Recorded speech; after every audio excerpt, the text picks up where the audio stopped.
hukum pihak terkait loh, hakim yang akan menjawab. Ya, jadi jangan kita diarah-arahkan mau menjawab kemana begitu. Silakan. Saksi. Baik, terima kasih Yang Mulia. Baik, saya mohon maaf kalau mungkin ada yang tertinggal, nanti bisa kalau diizinkan bisa yang bersangkutan untuk menanyakan kembali. Jadi saya mulai menjawab dulu. Saudara saksi, kalau yang mirip dijawab gabungan saja, nggak usah per orang, baik, ya, supaya agak lebih efisien juga. Baik, jadi ketika tadi ditanyakan terkait dengan penanyaan bahwa apa sih yang membedakan Situng Sirekap 2020, Sirekap 2024. Jadi di Situng tadi sudah disampaikan bahwa yang menginput itu adalah pertama, jadi para KPPS itu harus melakukan salinan sejumlah saksi, dan itu relatifly kalau kita bicara itu juga relatifly yang sangat membuat capek buat rekan-rekan di KPPS ya. Habis itu yang nanti akan melakukan scan, input dan kawan-kawan itu akan dilakukan oleh teman-teman di kabupaten kota. Di Situng 2020 itu sudah mulai diotomasi gitu ya, tapi jumlahnya hanya 3 halaman. Beda dengan Situng 2024 yang satu TPS-nya jumlahnya 75 halaman. Jumlah TPS yang terlibat saya kurang hafal 200 atau Sirekap 2020 Pak. 270 kabupaten ya. Kalau yang ini jumlah pemilihannya lebih banyak, jumlah TPS-nya jauh lebih banyak. Kalau nggak salah sekitar 200 ribuan seperti itu. Jadi secara scale itu berbeda kita bicara. Nah, ketika kita bicara terkait dengan bagaimana development Sirekap itu gitu ya. Nah, kami memiliki ada tim tester, ada tim developer, ada tim security, tim infra, tim basis data. Dan itu tim yang segregated. Karena saya kebetulan adalah security, jadi saya harus ngecek semua kerjaan. Makanya kayaknya itu sebabnya saya yang harus datang ke sini untuk menjawab pertanyaan di majelis ini. Oke. Nah, ketika kita bicara terkait dengan apakah mungkin orang di dalam itu melakukan pengubahan atau seperti itu. Kalau kita bicara, kalau dia punya authorization, dia bisa. Tapi itu sebabnya kalau di kasus yang Lampung tadi, itu kita bisa tahu itu siapa yang melakukan, jam berapa dia melakukannya, IP-nya berapa, kita semua catat. Karena di dalam security itu ada 2 pendekatan. Yang pertama kita mencegah kejahatan atau kita mencatat kejahatan. Karena orang kan kalau kita bisa mendeteksi, oh ini penjahat, ini orang baik, nah kita lakukan pencegahan. Tapi kan bisa saja orang yang kita deteksi sebagai orang baik, ternyata lambat laun dia melakukan kejahatan. Belum tentu orangnya, tapi bisa saja perangkatnya disusupi oleh malware. Itu. Jadi kami melakukan pengetesan dengan tim yang terpisah, dan masing-masing tim bertanggung jawab atas hasilnya dan ada cross check dan kawan-kawan. Nah, ketika kita bicara, tadi ada pertanyaan gitu ya, apakah memang benar bahwa kami itu sudah merasa paling benar? Tidak ada yang sempurna di bawah langit ini, dan itu yang saya pahami dan semua rekan-rekan kami. Apakah kami sudah diaudit? Sudah, kami diaudit. Bisa dipakai. Ada 2 lembaga yang melakukan audit, BRIN telah melakukan audit, dan BSSN telah melakukan technical assessment. Karena cukup lama saya harus nahan fakta ini, mohon maaf Yang Mulia.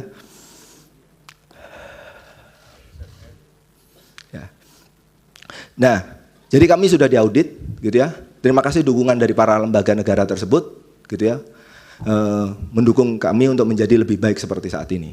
Walaupun tadi ada banyak kekurangan dan kawan-kawan, ya saya ambil pekerjaan ini, saya mau turun dari kampus, ya karena saya pengen belajar, pengen zakat ilmu, gitu ya. Kalau dosen nggak terlalu banyak duitnya, makanya zakatnya lewat ilmu, bismillah. Nah, ketika kita bicara terkait dengan pada hari H diunggah pertama kali gitu ya. Lalu sistem itu bagaimana sih melakukan pengecekan? Tadi sudah disampaikan, kami akan mendandai data-data yang kita anggap, saya menyebutnya fishy atau aneh secara anomali. Tapi kita tetap terima, Pak. Kita tetap terima karena ya itu tadi ada statement yang sudah menyatakan bahwa tadi di salah satu screenshot itu ada juga menyatakan bahwa ini data ini sudah benar. Jadi itu statement KPPS, ya sudah kita ambil statement itu.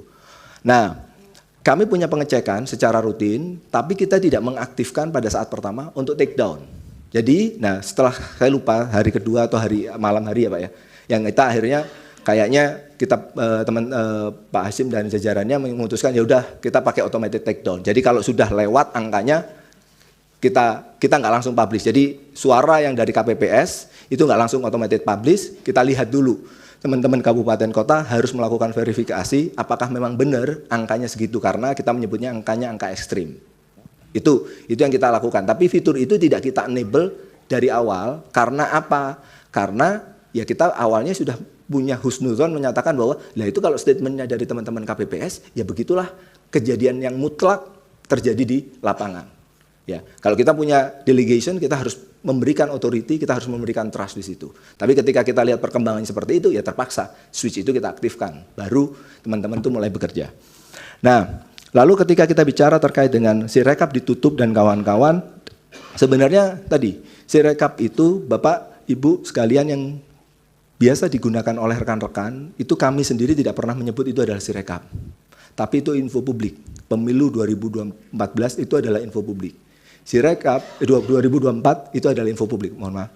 Sirekap seperti websitenya mungkin sirekap-web.kpu.go.id, itulah tempat orang nyetor data, memperbaiki data dan kawan-kawan. Nah, itu yang sebenarnya tidak pernah tutup sampai sekarang juga. Teman untuk keterbukaan informasi publik, teman-teman di daerah masih berusaha mengumpulkan hasil yang masih belum ada gambarnya di ini, sekaligus juga melengkapi kayaknya form rekapitulasi ya Pak ya, hasil rekapitulasi. Jadi kita punya mekanisme itu. Nah, kalau kita bicara kenapa kok sempat dihentikan proses update ke dalam info publik atau pemilu 2014, atau kalau masyarakat menyebutnya adalah Sirekap gitu ya. Nah, pada waktu itu adalah karena kita tidak yakin gitu ya, karena kita tidak yakin bahwa ini data yang sudah kita terima benar atau enggak.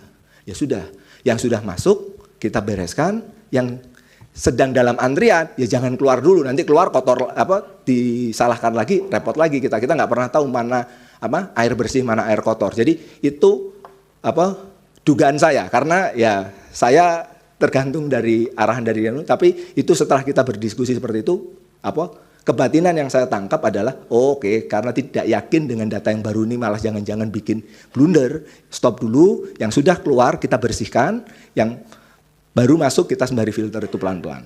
Jadi itu yang kami pahami. Nah, terkait dengan perbaikan tadi banyak sekali menyatakan bahwa mohon maaf buat pemohon yang menyatakan bahwa menganggap saya dengan saksi secara personal saya mengenal gitu ya. Saya tidak menganggap bahwa yang bersangkutan adalah bilang sesuatu yang salah, tapi saya hanya mengomentari satu kasus. Tentang dugaan penggemblungan, saya nggak bicara tentang puluhan juta. Saya bilang kemarin sempat menyebut sebuah TPS ketika kami cek datanya bahwa ternyata angka itu diubah karena begini. Untuk yang tuduhan yang lain bagaimana? Saya tidak bisa tahu, karena kalau ada data TPS-nya, kalau TPS ini, kita bisa lihat dan kita bisa cross check D-nya bagaimana, C-nya bagaimana. Oke, yang saya sebutkan hanya satu TPS saja. Jadi dan itu tidak bisa diambil mengatakan bahwa saya lebih benar dari yang bersangkutan, tidak, sama sekali. Bismillah, moga-moga tidak. Oke. Nah, ketika kita bicara terkait dengan bahwa ada banyak sekali perubahan gitu ya. Tadi mungkin dari penasihat hukum di pemohon menyatakan sampai 763. Saya tidak bisa mengkonfirmasi itu karena saya nggak punya laptop, dan saya juga butuh data bahwa itu TPS berapa supaya kami bisa konfirmasi. Tapi angka 763 itu luar biasa besar sebenarnya. Jadi kami kalau memang itu ada data TPS-nya bisa disampaikan ke KPU untuk kita lakukan investigasi bersama-sama. Nah, selanjutnya ada beberapa pertanyaan yang kita lanjutkan bahwa ada saksi yang menjelaskan bahwa di KPPS Depok itu bahwa webnya dia tidak bisa dia kontrol. Nah, saya tidak yakin yang bersangkutan menceritakan dengan tepat ya, karena KPPS tidak punya akses ke web, dia punya aksesnya ke mobile. Jadi saya tidak tahu web yang mana yang bersangkutan maksudkan, gitu ya. Terus terkait dengan pertanyaan tentang DPT 204 juta, itu bukan kapasitas saya untuk menjawab karena saya tidak mengerjakan terkait. Jadi Sirekap itu tidak ada data pribadi kecuali data user saja, gitu ya. DPT itu adalah sistem yang berbeda, adalah sidalih dan itu tidak dikerjakan oleh Institut Teknologi Bandung. Berikutnya mobile apps ya, tadi disampaikan bahwa kan beda-beda. Apakah itu bukan bentuk pembiaran? Nanti bagaimana kalau ada TPS yang akhirnya nggak punya KPPS foto kamera, lalu yang moto adalah sampai di PPK. Nah, itu sebabnya kita agak menurunkan bahwa boleh satu handphone itu dipakai oleh 2 orang. Tapi kita catat, jadi setiap kali mereka login dan melakukan handshaking, mereka itu akan membangkitkan sebuah penanda kunci privat yang berbeda. Jadi kalau saya login di handphone ini, oke, selanjutnya saya TPS 1, lalu berikutnya adalah Pak Hasyim, TPS 2, maka kunci private saya berbeda dengan kunci private-nya Pak Hasyim. Izin majelis mumpung topik ini supaya dijelaskan mulai dari misalkan katakanlah ya kategori handphonenya, lalu misalkan siapa penggunanya mengidentifikasinya pakai nomor handphone atau pakai email atau pakai apa. Ya. Jadi setiap pengguna itu akan diberikan activation link yang berbeda-beda. Lalu dia akan men-setup login dan passwordnya. Nah, tadi ada beberapa kendala ketika kita uji coba nasional dan bukan BIMTEK ya. Benar-benar pada waktu uji coba nasional, yang pertama kita sadar bahwa ada beberapa TPS itu yang co-location, jadi di tempat yang sama, tapi yang punya handphone cuma 2 orang dari 14 KPPS ya, 7 sama 7. Ya sudah, kalau gitu mereka team force, artinya apa? Walaupun ada 2 KPPS, tapi pakai 2 handphone. Nah itulah yang kita turunkan istilahnya, kita membolehkan ada 1 handphone dipakai oleh 2 orang. Tapi dalam satu waktu itu hanya 1 yang aktif dan setiap kali pindah user akan ada pembangkitan kunci yang berbeda sehingga kita bisa tahu pada waktu digital signature ini file dari mana. Karena kan kalau kita lihat fingerprint dari mobile device-nya kan akan sama ya. Maka benar-benar digital signature-nya harus kita bangkitkan berkali-kali. Itu teknisnya itu yang kami lakukan. Dan itu juga salah satu bentuk buat kita membuat menjadi lebih mudah untuk diterima oleh masyarakat. Terkait dengan ancaman bahwa loh kalau yang ngefoto adalah PPK, bagaimana? Mungkin saya bisa nanya, kalau situng, kalau belum ada situng, apakah ada foto itu? Itu kan yang jadi aneh. Terkadang teman-teman itu menyatakan bahwa Sirekap itu ditutup, tapi gambar masih ada. Sirekap mati, gambarnya nambah. Sirekap salah, apa buktinya? Ini gambarnya. Loh, bukannya gambar itu adalah Sirekap. Loh, tapi datanya beda. Loh, ya oke, kita perbaiki.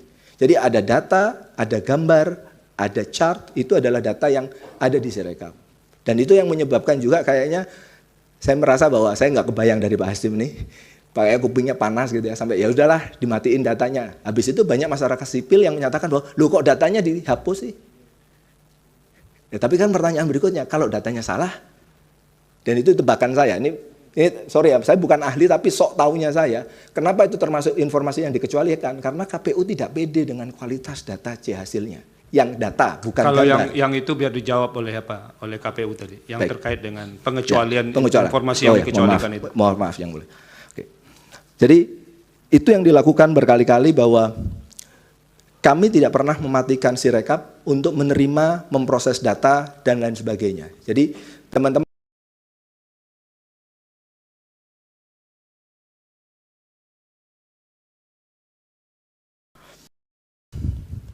lalu ada sekian banyak data gitu ya. Tadi dari Pak Refli Harun menyatakan bahwa ada salah pindai, lalu ada di kemudian hari malah yang salah pindah itu sampai ratusan ribu begitu ya di tanggal 27. Apakah secara teknis saya pribadi saya tidak bisa mengatakan institusi, apakah tidak puas? Ya, tidak puas. Apakah ingin memperbaiki? Ya, ingin memperbaiki. Nah, tapi mungkin yang perlu harus kita sadari, saya bukan mencari justifikasi. Ya, tapi saya menjelaskan konteks dari permasalahan ini. Akurasi yang kami uji cobakan dengan menggunakan dataset standar MINIS yang biasa dipakai itu 60.000 itu sudah 90% yang mulia. Akurasinya 99%. Artinya adalah 1 chance dari 100 akan salah. Artinya kalau kita punya 820.000 akan ada 8.200 sekian yang salah. Apa yang disebut salah? 75 halaman itu salah semua angkanya. Tapi kan seringkali karena nilai setitik rusak susu sebelah. Oh, TPS ini salah. Karena apa? 1 karakter salah. Jadi untuk meraih menjadi 100% di praktik itu sangat sulit untuk dicapai. Karena apa? Jumlah TPS-nya luar biasa besar, jumlah angkanya terlalu banyak, jumlah lembarnya juga banyak. Tapi apakah tidak menjadi tantangan ya secara individu untuk memperbaiki, ya. Gitu ya. Tapi mohon maaf sekali lagi bahwa kami saat ini kondisinya begini. Dan kita sudah punya beberapa hal yang kita harus introspeksi untuk meningkatkan kinerja dari OCR dan OMR. Tentang kerahasiaan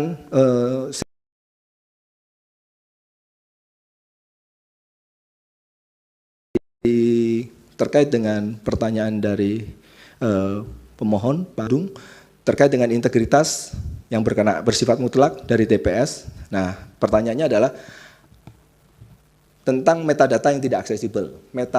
Metadata tersebut ada di dalam file yang Bapak lihat dan Bapak download di pemilu 2024. Jadi bukan di database-nya kita, tidak. Itu file itu, lihat bagian akhirnya, itulah metadata signature di situ.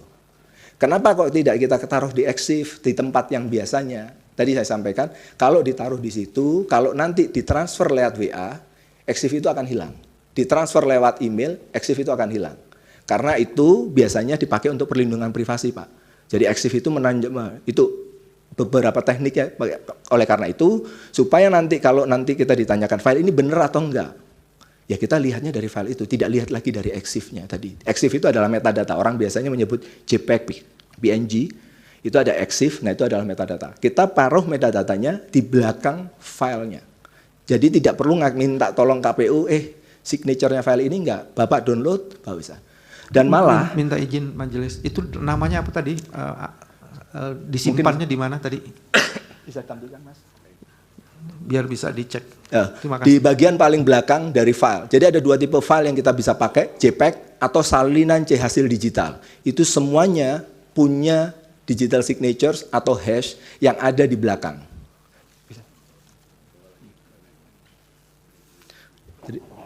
Sama satu lagi majelis, tadi dikatakan sudah ada audit. Bisakah ditampilkan audit itu sebagai alat bukti untuk kita bisa cek? Terima kasih majelis. Itu audit dari dua institusi, nanti kalau apanya nanti disampaikan ke kita ya. Oke, silakan. Nah ini apa yang dijelaskan dari sini, silakan. Jadi kalau kita lihat filenya itu ada di sebelah kiri. Nah, bagian yang kita highlight, mungkin di zoom sedikit Mas, yang kanannya aja. Bagian sebelah kanan yang biru, kanan lagi, itu bentuk binary-nya. Kalau kita encode menjadi tekstual, itu adalah sini. Nah, itu adalah bagian digital signature-nya. Dan ini menempel. Rekan-rekan yang biasa melakukan file forensik, menggunakan PKCS 12 digital signature, mereka sudah paham bagaimana melakukan verifikasi ini. Untuk tipe yang kedua menggunakan SAA, juga suatu yang terkait. Semuanya menempel di situ, Pak Todung, bukan diakses dan itu bentuk transparansi kami, gitu ya. Ya supaya kalau ada file palsu juga KPU juga dikasih tahu, TPS ini palsu loh ya. Oh oke, thank you. Kita akan coba telusuri sama-sama untuk memperbaiki kualitas dari data yang diambil oleh Sirekap. Penjelasan dari saksi fakta kami dan ahli kami kemarin, bukan saya. Oh ya, mohon maaf ya saksi, mohon maaf. Lalu berikutnya terkait dengan tadi yang TPS 763, kita butuh datanya supaya kita bicara angkanya biar kita bisa telusuri itu adalah TPS yang berapa. Lalu berikutnya adalah ketika kita bicara terkait dengan suara total sah sama dengan jumlah dari semua suara paslon, ya kalau datanya benar, data kualitinya benar, maka itu yang akan terjadi. Nah, tetapi yang terjadi adalah kalau kita bicara di Sirekap itu, kalau kita bicara menu di pemilu 2024 itu ada dua menu, ada tungsura. Nah, itu tungsura itu memang data kualitinya harus tadi ya, kalau menurut Prof. Marsudi adalah harusnya di feedback balik setelah hasil pemilu itu sudah final untuk dikoreksi lagi yang benar angkanya berapa. Nah, sehingga kita nggak bisa menggunakan rumus itu sebagai cek sum untuk ngecek bahwa benar nggak sih juara total sah sama perolehan suara para paslon itu sama nggak bisa di tungsura, di form C, karena datanya saya pernah lihat ada beberapa satu gitu ya, mungkin kasusnya pilek satu gitu, total di bawah 5 gitu. Saya bilang ini gimana sih 1 tambah 1 kok jadi 5? Tapi karena kita bilang itu adalah kebenaran mutlak, Sirekap nggak bisa bilang ini jadinya 2 ya. Kita cuma bilang 5 ini salah lo ya. Kita kasih merah-merah tadi, kalau di gambar yang tadi kita kasih merah-merah. Nah tapi merah itu mau dilanggar ya seperti halnya lampu merah kan. Ini kamu harusnya berhenti. Kalau dia ngelanggar gimana? Ya Itu yang kita apa, Bapak dan Ibu sekalian pengen melakukan pengecekan suara total sah sama dengan suara seluruh paslon gitu ya, itu silahkan dicek di apa, rekapitulasi, itu harusnya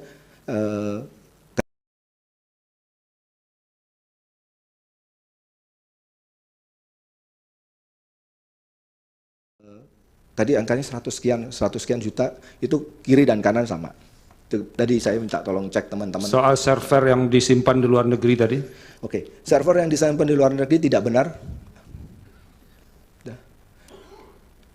Apakah ada info? Jadi gini,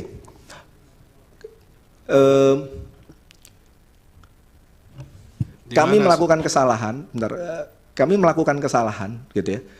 Pada detik-detik pertama launching Sirekap, sehingga IP Indonesia aslinya itu terlihat. Dan itu kita butuh waktu sampai 18.30, alhamdulillah kita dapat pinjaman IP yang akhirnya Bapak lihat IP-nya sekarang, gitu ya. Tapi servernya kan nggak mungkin server kita install API. Jadi kalau IP lamanya Bapak lihat itu IP Indonesia, gitu ya, seperti itu. Tapi IP barunya itu IP shadow yang kita istilahnya IP Anycash yang kita sewa supaya orang nggak tahu IP baru dari Sirekap, gitu ya. Tempatnya masih sama karena nggak mungkin tanggal 14 sudah install di suatu lokasi, terus dalam waktu 3 jam kita sudah install di tempat lokasi yang berbeda di Singapura, di Perancis, gitu, enggak. Gitu. Jadi lokasinya ada di area Jakarta, gitu ya. Ya, untuk lokasi pastinya saya tidak bisa. Dan mungkin kalau kita bicara siapa penyedianya, mungkin Bapak dan Ibu sekalian sudah tahu. Itu jadi informasi publik di sidang KIP kemarin. Masih ada lagi yang mau dijelaskan? Tadi yang dari Bawaslu. Bawaslu, oke. Iya, fungsi edit. Mohon maaf. Jadi ketika ada fungsi edit, apakah memang ada fungsi edit di TPS? Untuk Pilpres ada, tetapi untuk perolehan final hanya diindikasikan sesuai atau tidak sesuai, tapi tidak mengganti angka. Tapi untuk acara administratif atau yang detail-detail yang lain itu bisa diedit, tapi hanya untuk perolehan final itu hanya menyatakan bahwa ini sesuai atau tidak sesuai. Kalau nanti tidak sesuai, maka akan diperbaiki oleh teman-teman di kabupaten kota. Tadi yang ditanya itu edit legislatif, pemilu legislatif dengan Pilpres ya? Itu yang ditanya? Ya, sama sampai pada titik perolehan hasil final, Yang Mulia. Ada sedikit perbedaan. Ada lagi yang mau ditambahkan? Sudah, audit tidak sama sekali. Mohon maaf majelis, pertanyaan kami belum dijawab, Otto dan saya, Hotman. Pertanyaan saya itu adalah, biar mengingatkan gampang, bahwa apakah Sirekap ini bisa dipakai untuk mempengaruhi hasil daripada perhitungan berjenjang? Silakan. Oke. Apa yang disebut dengan mempengaruhi? Kalau dengan mengakses gambar itu jadi terpengaruh nggak? Kan Bapak dan sekalian semuanya tidak bawa kertas C hasil kan? Yang akses semuanya pemilu 2024. Apakah itu bentuk pempengaruhan nggak? Saya nggak tahu definisi mempengaruhi itu apa. Kalau mempengaruhi itu artinya adalah kalau di sini menang maka akan menang di sana, enggak. Tapi kalau artinya adalah ada form C hasil yang di Sirekap, gitu ya, yang sering dipakai referensi oleh saksi, itu bentuk pempengaruhan enggak, Bapak? Maksud saya itu termasuk bukan mempengaruhi saja, tapi merubah hasil daripada. Oh, tidak. Karena itu 2 kamar yang berbeda. Izin majelis mungkin untuk memperjelas saudara saksi, dijelaskan begini. Sirekap itu memproduksi angka atau Sirekap itu menginput data dalam arti image maupun apa itu namanya PDF ya, rekap, baru kemudian muncul angka Sirekap. Nah, gitu. Sirekap tidak menginput angka karena prosesnya kan ada yang rapat, gitu ya. Nanti sudah di scan berita acaranya, scan, upload, muncul di pemilu 2024, gitu. Jadi kalau begitu hanya image ya? Image, begitu. Oke. Cukup? Majelis satu tadi pertanyaan saya belum dijawab. Apakah benar bahwa pada akhirnya hasil manual dan berjenjang itulah yang kemudian dimasukkan ke Sirekap? Iya itu tadi. Ada orang rapat, hasilnya ditandatangani, di scan, itu yang diupload ke Sirekap. Cukup ya? Pimpinan. Ya, silakan dari meja hakim. Baik, terima kasih Yang Mulia Ketua. Pak Yudhistira, tadi ahli sebelum mengatakan bahwa setelah hasil tanggal 20 Maret, itu kan Sirekap quote and quote tidak lagi akan berubah ya, karena sudah final. Nah, tadi Pak Yudhistira sempat menguraikan terkait proses bisnis aplikasi Sirekap ini. Mungkin bisa memberi gambaran bagi kami, tadi yang dikatakan Pak Hasim kalau tidak salah ada 2 kamar ya. Bisa memberi gambaran karena bagaimanapun juga nanti sengketa pemilu legislatif akan juga ke MK. Apa kesulitan atau perbedaan yang esensi Sirekap untuk pemilu presiden dan legislatif? Karena kita tahu informasi yang berkembang terutama terkait dengan perubahan antara P3 dan PSI itu kan sangat viral itu. Nah, bisa membantu kami bagaimana perbedaan proses bisnis aplikasi Sirekap antara Pilpres dan legislatif. Terima kasih. Yang mulia. Tunggu dulu, ada yang lain lagi dari hakim? Baik. Cukup, silakan. Saksi. Terima kasih atas pertanyaannya yang mulia. Jadi yang membedakan, jadi saya hanya membahas masalah proses tungsura atau keterbukaan informasi dari C hasil, ya. Dan bukan proses rekapitulasi. Kalau proses rekapitulasi orang rapat, hasilnya di-scan, nah itu prosesnya serupa gitu ya, ya cuman beda menu saja gitu ya. Kalau presiden wakil presiden ini pil DPR seperti ini, pil DPD seperti ini, cuman beda itu saja. Nah, tetapi kalau kita bicara dari proses foto, scan dan kawan-kawan, maka PWP pertama jumlahnya jauh lebih sedikit dibanding pileg. Lalu di PWP itu ketika jumlah total perolehan paslon itu hanya ditanyakan sesuai atau tidak sesuai. Oke. Sedangkan kalau di pileg maka semua itu bisa diedit seperti halnya data administrasi yang halaman pertama itu. Jadi bisa diedit. Kalau totalnya juga bisa diedit, nilai individu per masing-masing calon legislatif itu juga bisa diedit. Semuanya bisa diedit. Tidak ada pernyataan sesuai atau tidak sesuai seperti itu. Dan proses publikasinya dan proses pengecekan apakah sesuai nilai ekstrim dan kawan-kawan kesananya sama. Dan begitu yang mulia. Cukup. Pak Yudhistira, terima kasih ya atas penjelasannya.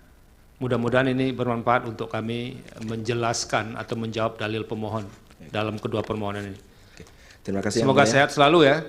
Silakan kembali ke tempat, akan diikuti oleh saksi berikutnya. Saksi meninggalkan tempat, izinkan saya menyampaikan satu pernyataan kepada ITB dan teman-teman para ahli. Pak Hasim nanti